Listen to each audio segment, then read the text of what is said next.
pagi, Ibu Kepala Sekolah, Bapak Ibu Guru, para staf dan saudara-saudariku SD YPPK Gembala Baik yang terkasih dalam Yesus Kristus. Sebelum kita memulai aktivitas kita pada pagi yang indah ini, marilah kita tenang dan mempersiapkan diri serta hati kita untuk mendengarkan sabda Tuhan. Sebelum kita mendengarkan sabda Tuhan, marilah kita bersatu dalam doa pembukaan. Kita mendedai diri kita dengan tanda kemenangan Kristus. Dalam nama Bapa dan Putra dan Roh Kudus. Amin. Marilah kita berdoa. Allah Bapa yang Maha Baik, Engkau telah menurunkan sabda keselamatan kepada kami, yaitu Yesus Kristus, Putramu terkasih. Semoga tingkah laku kami melambangkan kehormat, bakti, dan syukur kami atas kemurahan hati-Mu yang selalu menghidupkan kami. Dengan pengantaran Yesus Kristus, Putramu Tuhan kami, yang bersama dengan Dikau dalam persekutuan Roh Kudus, hidup dan berkuasa kini dan sepanjang segala masa. Amin. Inilah Injil Tuhan kita Yesus Kristus menurut Lukas. Lukas pasal 19 ayat 45 sampai 48.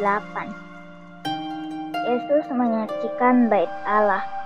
Lalu Yesus masuk ke bait Allah dan mulailah ia mengusir semua pedagang di situ.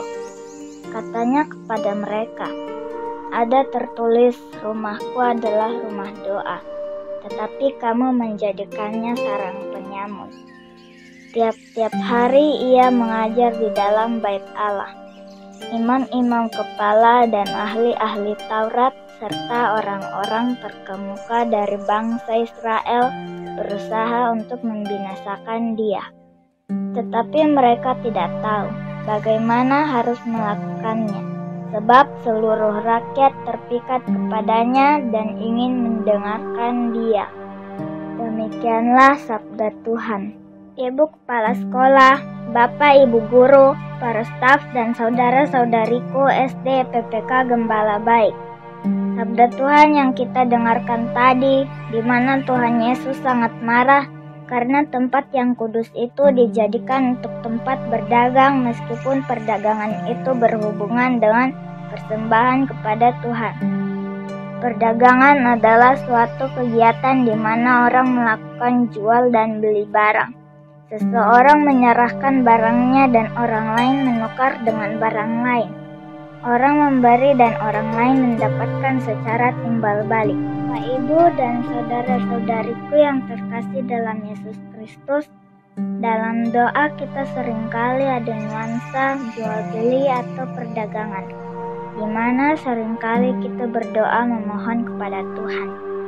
Ketika doa permohonan kita tidak dikabulkan Tuhan, kita sering menjadi kecewa, seolah-olah karena kita sudah memohon kepada Tuhan, maka Tuhan harus mengabulkannya. Akhirnya kita seringkali mengatakan, lebih baik saya tidak ke gereja.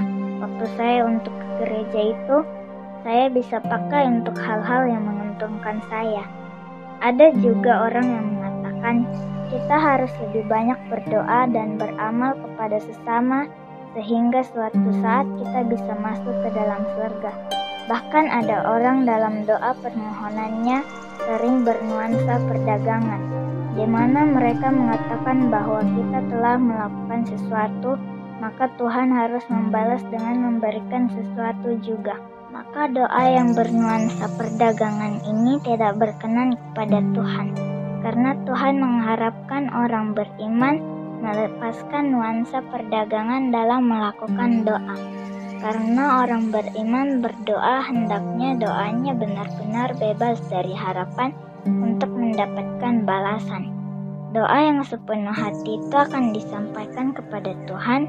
Apakah Tuhan membalasnya, itu kehendak Tuhan. Doa merupakan cara kita membangun hubungan dengan Tuhan. Selanjutnya kita serahkan kepada Tuhan.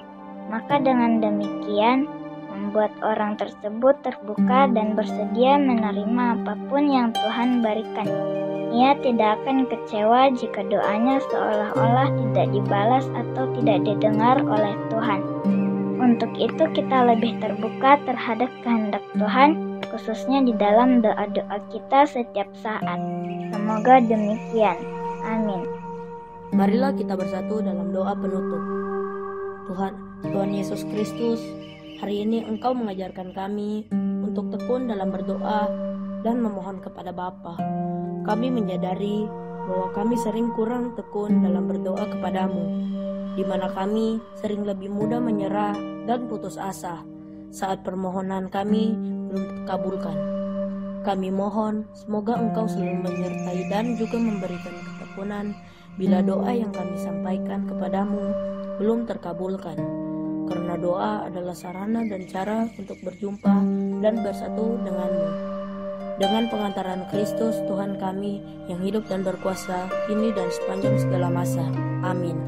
Dalam nama Bapa dan Putra dan Roh Kudus. Amin.